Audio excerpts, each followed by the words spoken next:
Hello everyone, join us as we explore the tiniest life forms through science. It all begins here using a net towel to collect plankton samples, the microscopic organisms that play a key role in ocean ecosystems.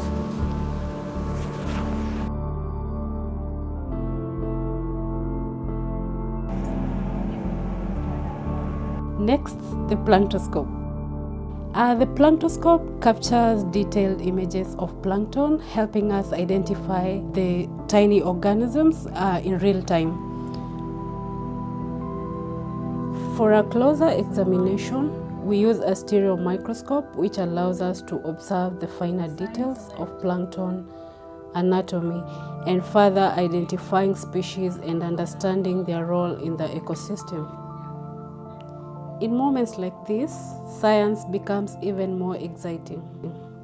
The tiniest creatures come to life under the stereo microscope, and the reactions say it all. Oh, curiosity, joy. But what about the life we can't see? Environmental DNA. Hi Nathan. Hello. Please come with me and explain what happens after the extraction of the eDNA. The extraction of the eDNA, we will have to collect the eDNA itself, and for that we will filter seawater. Once we have filtered seawater and collecting all the organic matter on the filter, we will extract the eDNA, the environmental DNA, from that material that we've collected. During the DNA extraction, we will use different reagents in order to break the cells, free the DNA that is in the nucleus of the cells, and then remove all the debris to have a pure DNA extract. Once we have amplified the fragment that we want, and we confirm that we have the right fragment, the right size, and the right concentration and purity, then we will prepare that DNA for sequencing. This is a flow cell. And the sample will be loaded onto that.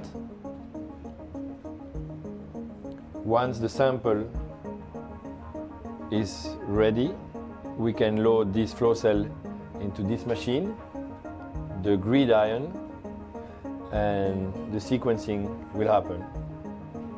Once the sequencing is done, we will have the data. And most of the time what we will do is, when we have the sequence of the DNA, we will try to match that sequence with the database, and we will be able to assign the taxonomy of that read, meaning that we will know to whom that DNA belongs to. And that will allow us to have an estimate of the relative abundance of organisms in the water that we've sampled. It helps us detect species from the traces they leave behind in the water.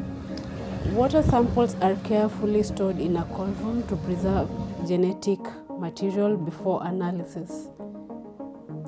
Through filtration, we isolate eDNA, which contains genetic fingerprints of species that pass through the water. With advanced genetic tools, we can identify species from their DNA and map their relationships, providing insights into marine biodiversity.